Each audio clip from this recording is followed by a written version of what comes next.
Assalamualaikum warahmatullahi wabarakatuh. Bagaimana kabarnya adik-adik? Semoga sehat selalu ya. Hari ini kita ketemu di mata pelajaran ekonomi akuntansi untuk SMA IPS dan juga SMK akuntansi kelas 12 bersama aku, Ajeng Yovita Permatasari. Kali ini kita akan mempelajari tentang jurnal penutup pada perusahaan dagang. Jadi simak baik-baik ya adik-adik videonya. Tapi sebelum kita mempelajari jurnal penutup, kita harus tahu nih terlebih dahulu apa sih itu jurnal penutup, terus akun apa aja yang akan kita gunakan nanti. Kemudian kenapa harus ada jurnal penutup, gimana langkah-langkah dalam membuat jurnal penutup, dan sebagainya.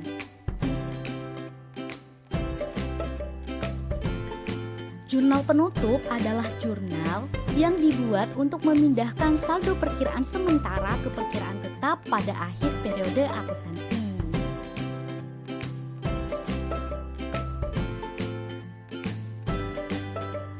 Akun-akun yang harus kita tutup, yang pertama ada akun pendapatan, yang kedua ada akun penjualan, yang ketiga ada akun retur penjualan, yang keempat ada akun potongan penjualan, lalu ada akun pembelian, akun beban angkut pembelian, terus ada retur pembelian, ada akun potongan pembelian, akun beban-beban, akun laba rugi suatu perusahaan, dan yang terakhir yaitu akun prive.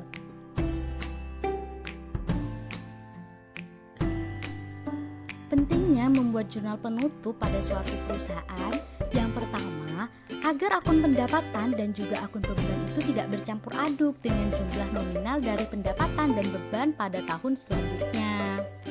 Lalu yang kedua, untuk menyajikan neraca awal periode berikutnya setelah dilaksanakan penutupan buku. Dan yang ketiga, agar mempermudah jika dilaksanakan pemeriksaan karena telah dilakukan pemisahan transaksi yang terjadi di periode sebelumnya dengan transaksi-transaksi pada periode akuntansi selanjutnya. Caranya cukup mudah, kita hanya perlu menutup semua akun-akun yang sudah dijelaskan tadi. Nah, yang pertama, kita harus menutup semua akun pendapatan. Menutup semua akun pendapatan dengan cara mendebitkan akun pendapatan dan mengkreditkan akun ikhtisar laba rugi. Seperti yang bisa kita lihat pada tabel jurnal di bawah ini yang terdapat kolom tanggal, kolom nama akun, kolom referensi, dan kolom debit sama kolom kredit. Nah, akun pendapatan yang semula bersaldo kredit kita debitkan dengan akun ikhtisar laba rugi di kolom kredit. Yang kedua yaitu menutup akun penjualan, retur penjualan, dan juga potongan penjualan.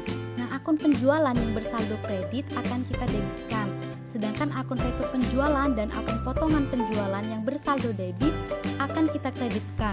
Nah, selisih dari penjualan dan retur penjualan dan juga potongan penjualan itu disebut penjualan bersih dan nanti akan kita kreditkan oleh akun ikhtisar laba rugi. Seperti yang bisa kita lihat pada tabel jurnal di bawah ini. Bisa kita lihat pada kolom nama akun penjualan bersih itu berada di debit dan dikreditkan oleh akun ikhtisar laba rugi. Begitu pula juga tabel jurnal di bawahnya. Akun ikhtisar laba rugi berada di saldo debit dan akun retur penjualan dan juga potongan penjualan berada di saldo kredit. Selanjutnya kita menutup akun pembelian dan juga beban pembelian. Akun pembelian dan juga beban pembelian yang bersaldo debit harus kita kreditkan dan juga mendebit akun ikhtisar laba rugi. Seperti yang dapat kita lihat pada contoh tabel jurnal di bawah ini. Yang pertama, ada nama akun ikhtisar laba rugi di kolom debit dan pembelian juga beban angkut pembelian kita kreditkan. Kemudian kita juga harus menutup semua akun retur pembelian dan juga potongan pembelian. Akun retur pembelian dan potongan pembelian yang sebelumnya bersaldo kredit akan didebitkan oleh akun ikhtisar laba rugi. Seperti yang dapat kita lihat pada tabel jurnal di bawah ini. Dapat kita lihat retur pembelian dan juga potongan pembelian berada di saldo debit dan ikhtisar laba rugi berada di saldo kredit. Kita juga harus menutup akun beban operasional. Akun beban yang bersaldo debit kita kreditkan dan mendebitkan akun ikhtisar laba rugi. Seperti yang dapat kita lihat pada contoh jurnal di bawah ini.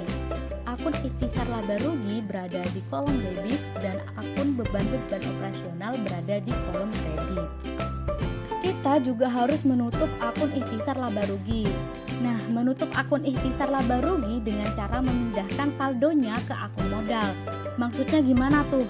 Jadi, jika sebuah perusahaan memperoleh laba atau keuntungan, akun ikhtisar laba rugi yang bersaldo kredit itu kita harus debitkan dan mengkreditkan akun modal. Seperti yang dapat kita lihat pada contoh tabel jurnal di bawah ini.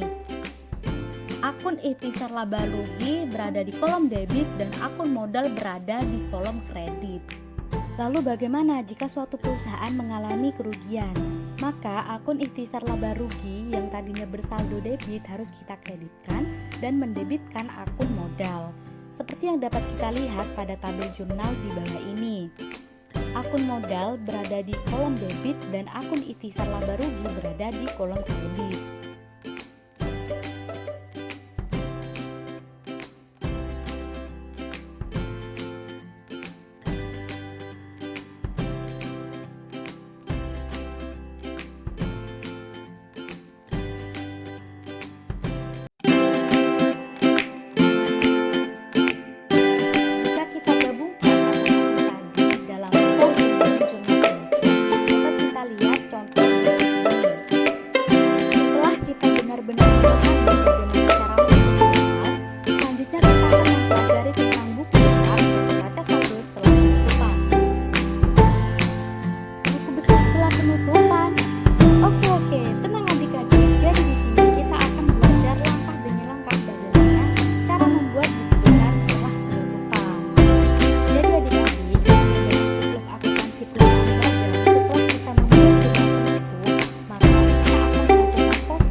dapat kita lihat pada tabel jurnal penutup terdapat akun penjualan dan juga akun ikhtisar laba rugi sebesar $176. Maka untuk memposting ke buku besar kita membutuhkan dua akun, yaitu akun penjualan dan juga akun ikhtisar laba rugi. Nah, akun penjualan yang di jurnal penutup dicatat di kolom debit. Kemudian ketika kita posting ke buku besar, kita catat di sebelah debit juga. Pada jurnal juga dapat kita lihat terdapat akun ikhtisar laba rugi, akun retur penjualan, dan akun potongan penjualan. Nah, berarti kita membutuhkan 3 akun untuk posting ke buku besar, yaitu akun ikhtisar laba rugi, retur penjualan, dan juga potongan penjualan. Nah, di sini kita akan memposting retur penjualan ke buku besar sebesar 2.500 yang di jurnal penutup berada di kolom kredit, sehingga kita posting jurnal penutup tersebut berada di kolom kredit sebesar $2.500. Begitu pula juga dengan akun potongan penjualan yang sebelumnya di jurnal penutup berada di kolom kredit sebesar $1.130. Selanjutnya kita posting ke buku besar sebesar $1.130 yang berada di kolom kredit. Pada jurnal penutup terdapat akun ikhtisar laba rugi dan juga akun pembelian sebesar $149.000. Nah, ketika kita akan memposting ke buku besar, kita membutuhkan dua akun tersebut. Nah, untuk akun pembelian, kita akan posting ke buku besar dari jurnal penutup itu sebesar $149.000. Pada jurnal penutup itu saldonya berada di kredit. Nah, ketika kita posting ke buku besar, saldonya tetap berada di kredit sebesar $149.000. Pada jurnal penutup terdapat akun ikhtisar laba rugi dan juga akun pembelian sebesar $149.000. Nah, ketika kita akan memposting ke buku besar, kita membutuhkan dua akun tersebut. Nah, untuk akun pembelian, kita akan posting ke buku besar dari jurnal penutup itu sebesar $149.000. Pada jurnal penutup itu saldonya berada di kredit. Nah, ketika kita posting ke buku besar, saldonya tetap berada di kredit sebesar $149.000. Juga akun potongan pembelian yang pada jurnal penutup terdapat di kolom debit sebesar $750, kita posting ke buku besar sebesar $750. Begitu pula juga dengan beban gaji bagian toko yang pada jurnal penutup terdapat di kolom kredit sebesar $4.000. Kemudian ketika kita akan posting ke buku besar, itu saldonya tetap di kredit sebesar $4.000. Begitu pula juga dengan beban gaji bagian toko yang pada jurnal penutup terdapat di kolom kredit sebesar $4.000. Kemudian ketika kita akan posting ke buku besar, itu saldonya tetap di kredit sebesar $4.000. Dan yang terakhir, di jurnal penutup terdapat akun ikhtisar laba rugi dan juga akun modal sebesar $20.620. Kemudian ketika kita ingin posting akun modal dari jurnal penutup ke buku besar sebesar $20.620.